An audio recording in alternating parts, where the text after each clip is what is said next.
Bonjour, je voulais vous faire une petite vidéo sur les émotions.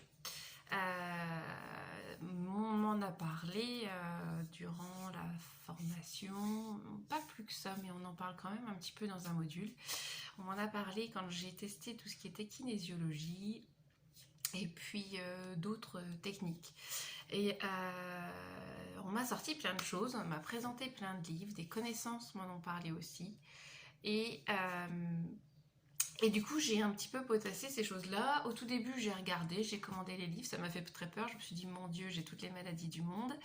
Je ne m'aime pas, ce qui était ressorti d'ailleurs dans une séance avec une kinésiologue, la première séance que j'avais faite.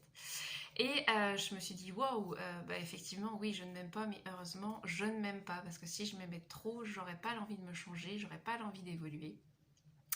Et ça a du bon de ne pas s'aimer. Le souci justement dans tout ça, c'est que des fois ça va vous cloisonner dans des choses et ça peut faire envenimer la peur quelque part et l'idée de ne pas s'aimer. Voilà. Et j'aimerais plutôt vous présenter ces choses-là dans le sens de se détacher de l'importance de l'impact que ça peut avoir. Parce qu'on parle souvent que tout ce que l'on n'exprime pas s'imprime, tout ce que... enfin, il y a tout un tas de vocabulaire là-dessus. Et j'avais envie d'en parler sous un angle justement différent, selon lequel moi j'ai envie de l'aborder. C'est qu'effectivement, déjà de une, vous ne pouvez pas plaire à tout le monde. De deux, vous ne pouvez pas être compris par tout le monde parce que vous pouvez vouloir dire quelque chose et vous allez penser que vous allez le dire d'une manière que ça peut être accessible à l'autre, ou en tout cas vous allez essayer. Et ça peut être compris mais complètement mais à l'opposé de ce que vous voulez dire, ou autre. Et on a beau faire des efforts, essayer de parler, d'expliquer autrement, d'écouter ou d'autres choses. Il y a des fois, il n'y a pas. Si ça passe pas, si c'est pas la même longueur d'onde, on peut pas se comprendre, on peut pas s'entendre. Et puis, tout le monde n'a pas à faire des efforts indéterminés. Voilà. Dans l'histoire, c'est que personne n'a raison, personne n'a tort. Il faut essayer de comprendre l'autre, plus ou moins, mais sans pour autant, en tout cas, se diminuer soi-même. Et en essayant de ne pas diminuer l'autre. Donc voilà, je voulais vous parler un petit peu de ces livres. Alors, il y en a un grand classique, c'est celui-ci, le grand dictionnaire des malaises et des maladies. Il peut y avoir des choses intéressantes, mais très honnêtement, il peut y avoir aussi des choses, à mon sens, qui peuvent être plus destructives que constructives. Mais ça peut être... ça peut être une idée pour certaines choses, mais je trouve qu'il est très poussé, je trouve qu'il va parfois très très loin, voire peut-être trop loin dans l'étude de la chose. Mais il peut être intéressant de regarder justement si dans ce livre-là, vous n'avez pas des choses qui vous font écho. Quand vous n'arrivez pas à comprendre des choses, peut-être pourquoi pas arriver à lire dedans et se dire oui, peut-être que j'aimerais changer ça. Parce que dans le fait de s'aimer ou de pas s'aimer, en fait, c'est surtout déjà d'arriver à se comprendre. Pourquoi je réagis comme ça? Pourquoi j'interagis comme ça? Quel est mon problème dans le fond? Et honnêtement, ces livres-là sont pas forcément nécessaires, à mon sens. Vous avez aussi le livre de Michel Odoul, un praticien de shiatsu, président de la Fédération française de shiatsu. Ça peut être intéressant. Et là encore, voilà. Après, le souci de ces livres-là, je le dis, c'est quand même que des fois, ça va chercher loin. Et peut-être trop loin à donner une importance à nos émotions et à nos impressions. Voilà, on peut avoir une impression et puis simplement ne pas s'y attarder. Et le fait de vouloir trop chercher à les comprendre et trop à les étudier, c'est peut-être là où justement aussi vous allez les imprimer. Vous allez vous tourniquer au niveau de la tête, de l'esprit et vous dire ah ben oui c'est ça, et créer des liens et machin et amplifier le phénomène et tout ça. Non, il faut rester calme. Observer. Si vous n'arrivez pas à prendre du recul sur vos émotions, je vous conseille absolument pas ces livres-là.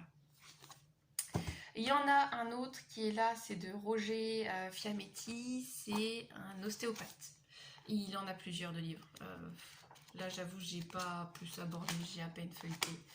Ces livres-là peuvent être en tout cas intéressants dans un sens pour observer, mais il faut déjà avoir une capacité à prendre du recul. Mais la meilleure des choses par rapport à tout ce qui est émotion, ça va être vraiment de regarder soi, qu'est-ce qui me met en boule comme ça.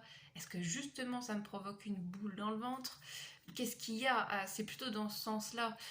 Tiens, j'ai ma jambe qui bloque, qu'est-ce qui me gêne à avancer pour aller sur ce terrain-là ou là?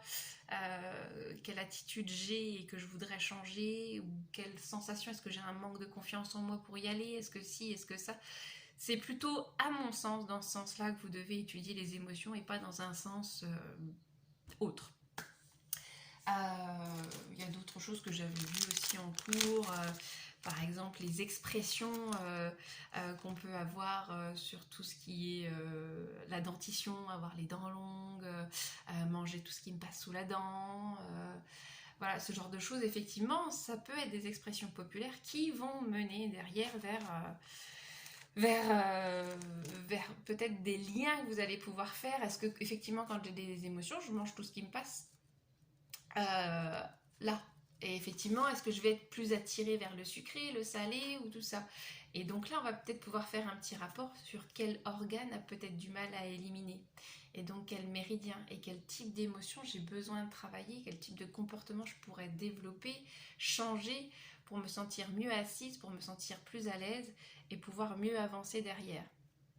C'est un travail parfois de longue haleine, encore une expression, mais qui effectivement peut porter tout son sens derrière et nous aider à avancer et à évoluer.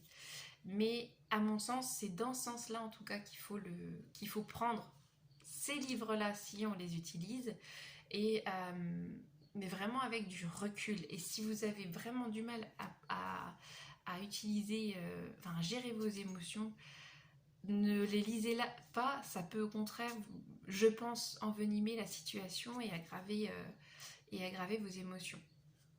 Prenez du recul, allez voir une personne certifiée qui va pouvoir vous aider, trouvez le bon psy, le bon thérapeute qui est sur une longueur d'onde sur laquelle vous êtes en accord, mais qui ne va pas justement vous mettre devant le fait accompli de tuer ça. Tuer ça, donc tuer ça. Le tu qui tue, évitez-le surtout. Et ne croyez jamais un thérapeute ni un psy complètement, parce que personne n'est dans vos baskets. Ne croyez pas que ça va être votre sauveur. C'est vous qui allez pouvoir faire ce travail. La personne qui est là, le psy, va vous accompagner pour pouvoir vous aider à avancer.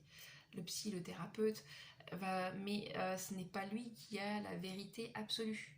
Parce que, quoi qu'il en soit, on sait très bien que quand on va voir quelqu'un, un thérapeute ou autre chose, d'ailleurs le professionnel le sait, vous n'allez pas tout lui dire parce qu'on a tous nos petits secrets, parce qu'on a des choses qui sont fortes à l'intérieur de nous et qu'on n'a pas envie forcément de parler.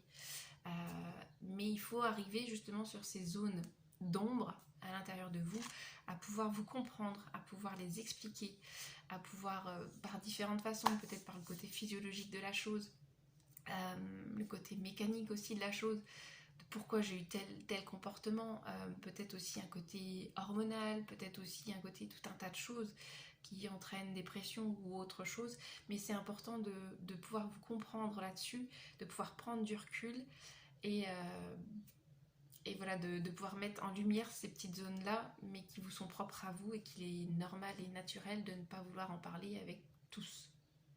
Il y a peut-être des personnes, entre guillemets, privilégiées avec qui vous allez avoir l'envie ou la confiance d'en parler, et à tort ou à raison.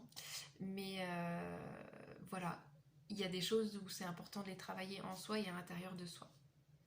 Voilà, je pense aussi au côté je me sens mal dans ma peau. Alors effectivement à l'adolescence, quand on se sent pas très bien dans la peau, on peut être un peu boutonneux, ce genre de choses. Mais voilà, pourquoi pas les observer, mais rester toujours dans l'observation, mais pas dans « Ah, j'ai des boutons parce que je me sens mal dans la peau ». Je me sens peut-être mal dans la peau simplement parce que j'ai mon système hormonal qui se met en route, que j'ai mon foie qui suit pas très très bien, que tout ce changement-là au côté nerveux aussi, j'ai pas assez appris à exprimer mes émotions, et puis j'ai plein de... À l'intérieur de moi, je suis hyper nerveuse, donc du coup je deviens hyper sensible, peut-être hyper émotionnelle aussi, parce que tout ça, ça joue. quand on se comprime à l'intérieur, ben, ça va jouer forcément au niveau physiologique derrière. Et donc du coup c'est important de pouvoir lâcher prise, d'aller faire du sport, d'aller s'aérer la tête, de ne pas être tout le temps figé sur un jeu, sur un ordinateur, même si des fois au contraire, c'est peut-être ça qui va vous permettre de lâcher prise, de vous défouler justement. Mais voilà, il ne faut pas oublier non plus l'entourage qui vit autour de vous. Et rester connecté à cette réalité-là. Voilà, parce qu'effectivement, ça peut apporter des hormones de réussite, des hormones de bien-être par rapport à la reconnaissance de soi. Ouais, j'ai réussi, j'ai gagné une partie, oui, j'ai fait ci, j'ai fait ça. Comme avec le sport, on va avoir les hormones qui vont se sécréter. Ça fait du bien, l'ocytocine et tout un tas de... la dopamine, la sérotonine, l'endorphine, voilà. Toutes ces hormones-là qui peuvent être sécrétées de différentes façons, en écoutant la musique, en faisant tout un tas de choses. C'est important de penser que vous êtes comme un poste radio, vous êtes un émetteur, et de temps en temps, il est bon de tourner la molette. Même si aujourd'hui, effectivement, on n'a plus forcément à tourner sur les molettes avec les téléphones et tout ce qui est tactile, mais bon, je me comprends sur l'idée, mais c'est important aussi de ne pas adhérer à 100% à ce genre de discours qui peuvent au contraire, à mon sens, vous embourber plutôt que de vous sortir. Voilà. En tout cas, c'est ma vision, c'est ma façon de voir les choses, même si j'ai trouvé très intéressante d'explorer les autres. Et que ça peut m'arriver de regarder pour effectivement voir si ça ou ça pourrait pas être lié. Ça peut par rapport à certaines personnes, mais c'est important aussi quand vous faites face à ces livres-là et que vous vous dites « oui, mais c'est ça, c'est exactement ça », de casser ces liens justement dans vos têtes et de vous dire « ok, ça m'a embourbé, peut-être, mais aujourd'hui c'est terminé. Je lâche ces émotions-là et cette croyance que cette émotion-là peut entraîner ça chez moi ». Ça peut être aussi une solution et un regard à développer pour pouvoir justement trouver cette paix qu'on désire tous, cette sérénité qu'on recherche à l'intérieur de nous. C'est peut-être aussi balayer tout ça et se défaire de ces peurs, de ces croyances, de toutes ces choses-là.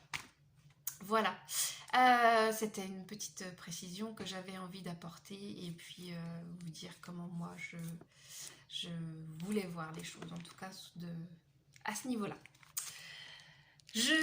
Et puis aussi, surtout, parce que effectivement, quand on prend sur soi, quand on se met en colère ou des choses comme ça, il va y avoir peut-être des zones plus ou moins qui vont prendre au niveau de votre corps.